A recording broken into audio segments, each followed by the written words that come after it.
চলে যাওয়ার আগে শীতের এই রান্নাটা যদি না খাই তাহলে হয়তো অনেক বেশি আফসোস থেকে যাবে। যেই তরকারিটা আমার ভীষণ পছন্দ, জানি না অনেকে খান কিনা। আর কি রান্না করব সেটা তো অবশ্যই বলবো। তো আসসালামু আলাইকুম, সবাই কেমন আছেন? আমি আলহামদুলিল্লাহ ভালো আছি। এখানে সকাল সকাল আজকে খাওয়া দাওয়া করে নিয়েছি। আর আজকে যেহেতু 21শে ফেব্রুয়ারি ছিল, মানে কি বলবো, গানের শব্দে একদমই ঘুম আসছিল না, চারদিকেই গান। তো যাই হোক, দ্রুত ঘুম থেকে উঠে গেছি। সাবিহা তো ঘুমালে ওর পাশে একদমই কোনো শব্দ করা যায় না, ও হচ্ছে গানের শব্দে দ্রুত উঠে গেছে। তো যার জন্য আমারও আজকে তাড়াতাড়ি করে উঠা, তো ওকে খাইয়ে দিয়েছি, আমরাও খেয়ে নিয়েছি। সাথে হচ্ছে সব কিছু কাটাকাটি করে গোছগাছ করে নিয়েছি। কি রান্না করব আজকে? তো আজকে হচ্ছে রান্না করব, এখানে হচ্ছে লাউ ছিল। তো লাউ আসলে প্রতিদিন লাউ একভাবে খেতে ভালো লাগে না, তো ভাবলাম যে একটু লাউ যখন ছিল এটাকে ফেলে দিব। তো লাউয়ের সাথে আলু দিয়ে ভাজি করে নিয়েছি এভাবে। জানি না কেউ খান কিনা, আমার কাছে ভালো লাগে। আর যেটা হচ্ছে আজকের স্পেশাল রান্না, মানে যেটা মানে শীত চলে যাবে কিন্তু আমি যদি না খাই আমার কাছে আফসোস লেগে যাবে, যেটার কথা বললাম সেটা অবশ্যই রান্না করব। তো ভাবলাম যে আগে একটু ভাজিটা করে নিই।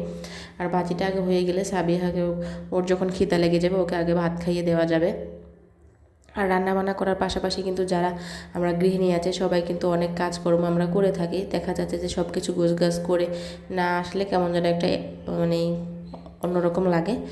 তো এখানে হচ্ছে এই তো আমার রান্নাটা, এটা হচ্ছে গরুর মাংস রান্না। গরুর মাংস হচ্ছে বাঁধাকপি দিয়ে রান্না করবো আজকে। মানে যেটা হচ্ছে যে শীত চলে গেলে হয়তো আর এই রান্নাটা খেতে পারবো না, কেননা বাঁধাকপি হচ্ছে এখন যেহেতু শীত অলমোস্ট চলে গেছে, কিন্তু বাঁধাকপিটা আমি আনছি, তো ভাবলাম যে বাসায় যেহেতু আসতে একটু রান্না করি।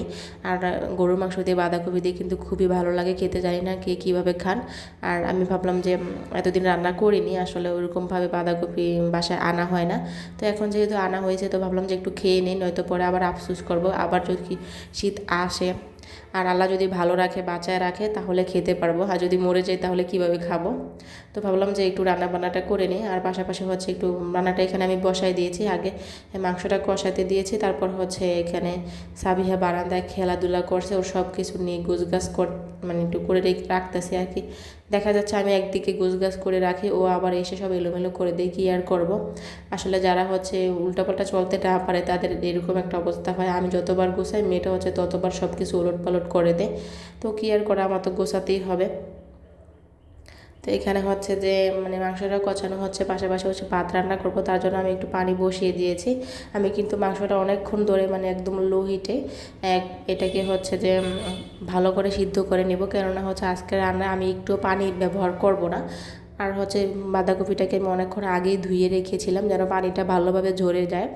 তো তারপর হচ্ছে এই তো কষানো শেষ, এখন হচ্ছে আমি বাঁধাকপি দিয়েছি, কেননা বাঁধাকপি থেকে অনেকটাই পানি উঠবে। তো আগে থেকে আমি এটাকে ধুয়ে রেখেছি, ধুয়ে সাথে সাথে দিলে দেখা যায় ওই পানি আর বাঁধাকপির পানি দুটা মিলে একটু বেশি হয়ে যায়, আর তেমন বেশি ভালো লাগবে না।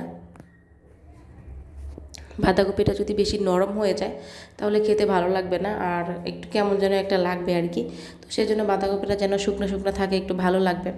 তো আগে একটু ধুয়ে নিয়ে তারপর দিয়েছি। এই তো দেখেন বাঁধাকপি থেকে কতটা পানি উঠে এসেছে। তো জানি না হচ্ছে কে কীভাবে রান্না করেন, আমি মূলত এভাবে রান্না করি। তো সেজন্য হচ্ছে আজকে আপনাদের সাথে এটাই শেয়ার করলাম, খুব ফেভারিট একটা খাবার আমার। আর গরু মাংস তো সবারই ফেভারিট, এক একজন এক একভাবে রান্না করে। তো আমি ভাবলাম যে শীত যেহেতু চলে যাচ্ছে এটা একটু রান্না করে খেয়ে নিই, জানি না হচ্ছে হ্যাঁ কার কাছে কেমন লাগে। আমার কাছে কিন্তু খুবই ভালো লাগে। আর আজকে রান্না ছিল এই তো ভাজি, আর হচ্ছে এই তো গরুর মাংসের লুকটা দেখেন কেমন হয়েছে, অবশ্যই কিন্তু কমেন্ট করে সবাই জানাবেন। তো এখানে দুপুরে খাওয়া দাওয়া করতে আসলাম, আর ভাবলাম যে একটু ভিডিও করে নিই, কেননা সাবিহাকে যেহেতু আগে খাওয়াবো, তো খাওয়ানোর আগে হচ্ছে ভিডিওটা করতে হবে। তো এই তো হচ্ছে ভাত আর খাওয়া দাওয়া করা শেষে একটু ঘুমিয়েছিলাম। তো এই তো আমি হচ্ছে ডাল কিছুদিন আগে একটু বেশি করে ব্লেন্ড করে রেখেছিলাম, এগুলো হচ্ছে একটু বড়া বানিয়ে দিব, সাবিহাও খেতে পছন্দ করে। ডাল যদি বাচ্চারা খেতে না পছন্দ করে, আসলে বাচ্চাদেরকে দেখা যায় প্রতিদিন একঘেয়েমি খাবার খেতে চায় না, তো এক একটা দিন এক একটা উপায় যদি করে দেন তাহলে কিন্তু বাচ্চারা খেতে পারে আর কি। তো এই তো বড়া বানিয়ে দিছি, সাবিয়া মোটামুটি খাবে, ওর বাবাও খাবে, ওর বাবা এটা খুবই পছন্দ করে। আর বড়া দেখবেন খালি মানে খেতে কিন্তু খুবই ভালো লাগে। অনেকে হয়তো ভাত দিয়েও খায় বা মুড়ি বানালে ওইভাবে খায়, তো আমরা হচ্ছে এভাবে মাঝে মাঝে খাওয়া দাওয়া করি। আর এই তো দেখেন আমার মেয়ে হাত দিচ্ছে, এটা হচ্ছে পৃথিবীর সব থেকে দ্রুতগামী হাত, যেটা আপনি সব জায়গাতেই পাবেন। তো যাই হোক, আজকে মূলত ভিডিওটা করা ছিল আমার এই স্পেশাল যে রান্নাটা করেছি সেটার জন্য। অবশ্যই কিন্তু সবাই কমেন্ট করে জানাবেন যে রান্নাটা কেমন হয়েছে, আর যদি ভালো লাগে অবশ্যই কমেন্ট করবেন। আর কি বলে শেয়ার করে পাশে থাকবেন, সবাই আমাদের জন্য দোয়া করবেন, আর ভালো থাকবেন। আল্লাহ হাফেজ। তো আজকে হচ্ছে এই পর্যন্তই, আপনাদের কাছ থেকে বিদায় নিলাম। সবাই ভালো থাকবেন, আল্লাহ হাফেজ।